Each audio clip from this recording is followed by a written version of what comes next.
नमस्कार दोस्तों, मैं अरविंद मौर्य। आप सभी का आपके अपने YouTube channel Arvind Maurya classes पर एक बार पुनः बहुत बहुत स्वागत है। साथियों, कक्षा 7 जो बच्चे तैयारी कर रहे हैं, गणित में कहीं ना कहीं उनको दिक्कत और परेशानी का सामना करना पड़ता है, तो ऐसे बच्चों के लिए हम वीडियो ले आए हैं जिसमें 1 to 1 सभी सवाल बताई जाएगी। चैप्टर की तैयारी शुरू से कराई जाएगी। चैप्टर वाइज चैप्टर आपकी बुक भी खत्म हो जाएगी। तो अभ्यास 1 कक्षा 7 और पूरी तरीके से निःशुल्क है। जो बच्चे नए जुड़ रहे हैं, जो जुड़े हैं, उनके लिए बहुत बहुत धन्यवाद। जो नए जुड़ रहे हैं वो सभी बच्चे इस पर जान लें कि इस चैनल के माध्यम से हम निःशुल्क तैयारी करवाते हैं। किसी से किसी प्रकार का किसी भी प्लेटफॉर्म पे कोई शुल्क नहीं रहता। यूट्यूब हुआ या फेसबुक हुआ, दोनों जगह हमारे वीडियो अपलोड होते हैं।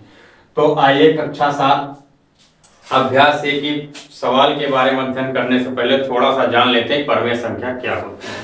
परमेय संख्या को हम कह सकते हैं P/Q के रूप में, जहां Q बराबर 0 नहीं हो, उसी को हम बोलते हैं परमेय संख्या। अर्थात अंश बटे हर के रूप में लिखें या भिन्न के रूप में लिखते हैं तो हमारी परमेय संख्या होती है। अब Q बराबर 0 ना होने के मतलब से 5 है, 5/1। किसी से हम किसी संख्या में 1 से गुणा कर दें या भाग कर दें तो कोई परिवर्तन होना ही नहीं है। तो 5 है, अगर 1 से हम इसमें क्या करते हैं, भाग कर देते हैं, तो इसमें कोई परिवर्तन नहीं हो रहा है। ठीक, इसलिए हम कह सकते हैं कि हम Q बराबर 0 नहीं रखेंगे, 1 रखेंगे, क्योंकि 1 के रखने से संख्या में चाहे गुणा करें या भाग करें कोई विशेष परिवर्तन नहीं हो रहा है। अब आइए सवाल नंबर पहले, अभ्यास 1A। आप लोग फटाफट अपनी बुक को खोल लीजिए, क्योंकि हम सवाल लगवाते चलेंगे। सवाल का जो पैटर्न है वो आपको बुक से मिल जाएगा। अगर हम उसको लिखेंगे तो काफी समय चला जाता है। तो आइए देखते हैं, निम्नलिखित पूर्णांकों को परमेय संख्या के रूप में व्यक्त कीजिए। कुछ पूर्णांक दिए हैं जिनको हमें परमेय संख्या के रूप में व्यक्त करना है। तो पहला पूर्णांक है आपका -7, -11, -27, -45, -71। ठीक, ये जो आपको स्क्रीन पर दिखाई पड़ रहा है इस समय, ये पूर्णांक आपको किताब में दिया गया, किताब से मिल जाएगा। कह रहा है जिनका हर एक हो। तो हर एक हो का मतलब क्या हुआ, जब हम परमेय संख्या बनाते हैं तो क्या लिखते हैं, अंश बटे हर, और अंश हमारा दिया गया है, हमको हर एक रखना है। ये प्रश्न में बोला हुआ है। क्या लिखेंगे, -7/1 कामा, यहाँ पे आपका हो जाएगा 11/1 कामा 27/1 कामा -45/1 कामा 71/1। ठीक, जो संख्या दी गई थी वो अंश थी, हमको हर बनाना था। हर में क्या कर देना, बटे 1 करते चले जाना है, क्योंकि सवाल में कहा था कि निम्नलिखित पूर्णांक को परमेय संख्या के रूप में लिखे, तो हमने परमेय संख्या के रूप में लिख दिया। आगे कहा था जिसका हर एक हो, तो जितनी सवाल आप देख रहे हैं सबका हर एक है। ठीक, सिंपल और सरल भाषा में अगर हम कहें तो जो पूर्णांक आपको दिखाई दे रहा है इसी के बटे में 1 कर दीजिए, क्योंकि बटे का मान जो होता है हमारा हर का होता है। तो बटे में 1 कर दीजिए, पहले प्रश्न का उत्तर आपको मिल जाएगा। अब आइए दूसरे प्रश्न की ओर चलते हैं। दूसरा प्रश्न कह रहा है -4/5 को ऐसी परमेय संख्या के रूप में व्यक्त कीजिए जिसका अंश की कंडीशन अलग अलग दिया है।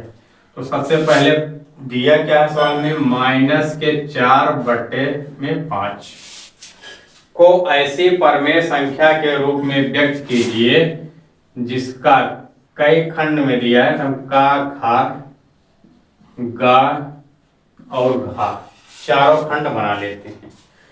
पहली चीज कह रहा है का 8 हो, तो ये हम का में पहले इसको लिखेंगे -4/5, बराबर का चिन्ह लगा देंगे।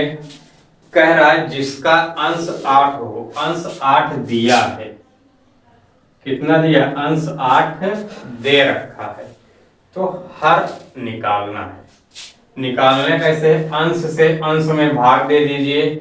और एक चीज हमेशा याद रखिएगा प्यारे बच्चों कि जो चिन्ह रहता है चिन्ह सहित भाग देना है। तो 4 से भाग 8 में देंगे तो 4 एकम 4, 4 दूना 8, 2 आएगा, लेकिन चिन्ह है तो 2 रहेगा।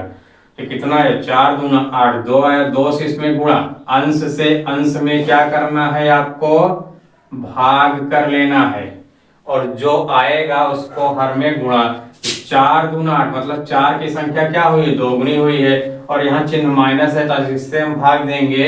रफ में समझिए ऐसे माइनस के 4 भाग देंगे तो माइनस के 2 है, 2 चौक 8, और माइनस माइनस क्या हो जाएगा, प्लस, तभी ना कटेगा। ठीक, तो ये कितना आया, माइनस के 2 आ गया। अब माइनस का जो 2 आया इससे गुणा करा दें, 5 दूना 10, लेकिन यहाँ चिन्ह किसका लग जाएगा, माइनस, क्योंकि यहाँ देखिए माइनस था तो यहाँ प्लस हो गया है, तो यहाँ प्लस है तो यहाँ माइनस हो ही जाएगा, क्योंकि भाग देने को मान आपको प्राप्त होगा, दिखाई पड़ेगा। अगले पूर्णांक में भी यही लिखना है, खा वाले में माइनस के 4 बटे में 5 लिख देना है, और इसके बाद इसका अंश कितने कह रहा है, माइनस के 16। ध्यान रखिए माइनस के 16 यहाँ पे हमको पहले से ही उपलब्ध करा दिया, अर्थात मिल गया है। तो हम 4 माइनस माइनस काट देंगे तो प्लस हो जाएगा, और 4 से 16 में भाग देंगे, 4 का पहाड़ा हम पढ़े 16 आ जाए तो 4 एकम 4, 4 दूना 8, 4 3 12, 4 चौके 16, 4 बार पढ़ेंगे। जो 4 बार आ रहा है इसको, इसका मतलब इसका 4 गुना किया गया है, तो हम इसमें गुणा करा देंगे, 5 चौक 20। ये इस प्रश्न का भी सही उत्तर आ जाएगा। एग्जैक्ट वैल्यू कितना आ जाएगी, माइनस के 16 बटे में 20। ठीक, अब आइए अगला देखते हैं, ग वाला। ग में क्या कह रहा है, माइनस के 4 बटे में 5 लिख लेंगे, बराबर कर देंगे। ग का मान दिया है, कितना दिया है, क्या है उसको 20 दे रखा है, कितना दिया है 20। अब जैसे पहले का वाले की कंडीशन थी, सेम वैसी कंडीशन हमारी यहाँ पे फॉलो हो गई। क्या फॉलो हो गई, यहाँ माइनस था, यहाँ प्लस, तो यहाँ माइनस है, यहाँ प्लस, तो स्वाभाविक है नीचे वाली संख्या में आ जाएगा। कैसे, क्योंकि हम माइनस सही संख्या से भाग देंगे, तो 4 का पहाड़ा पढ़ते हैं 20 आ जाए, 4 पंचे 20, माइनस के 5 आएगा, 5 से गुणा करेंगे, 5 पचम 25, चूंकि माइनस के 5 आया 5, ये प्लस है, तो अगर हम संख्या 5 गुणे में माइनस के 5 करेंगे, चिन्ह माइनस का रहता है, 5 पचम 25। ठीक, भाग वाला सिखाए थे, गुणा ये समझ में आ गया। अगर कहीं किसी प्रकार की दिक्कत, कोई संशय हो रही तो वीडियो को दोबारा रिवाइज कर लीजिएगा, निश्चित रूप से आपके समझ में आ जाएगी। अब आइए चलते हैं सवाल नंबर घ की तरफ। घ क्या कह रहा है, सवाल यही उतारना है आपको, माइनस के 4 बटे 5 बराबर इक्वल, अंश कितना कह रहा है, माइनस के 24। अंश कितना है आपका, माइनस के 24। अब 4 का टेबल अर्थात 4 का पहाड़ा पढ़िए, कितना आ जाए 24, तो 4 एकम 4, 4 दूना 8, 4 3 12, 4 16, 4 पंचे 20, और 4 छक्के यानी 4 छंग 24, 6 आ गया। तो 6 का इसमें गुणा, 6 पंचे 30। अब चूंकि माइनस से माइनस में भाग देंगे संख्या कट जाएगी, प्लस आ जाएगी। आई होप आप सभी को ये वीडियो बहुत ही अच्छे से समझ में आ गई होगी। फिर भी अगर किसी प्रकार की कहीं संशय, कोई दिक्कत रहती है तो आप लोग कमेंट करने में कंजूसी रखते हैं, कमेंट किया करिए, जिससे क्या होता है टीचर लोग को ये पता चल जाता है कि बच्चे कहाँ से पढ़ रहे हैं, उनके समझ में आ रहा है कि नहीं आ रहा है।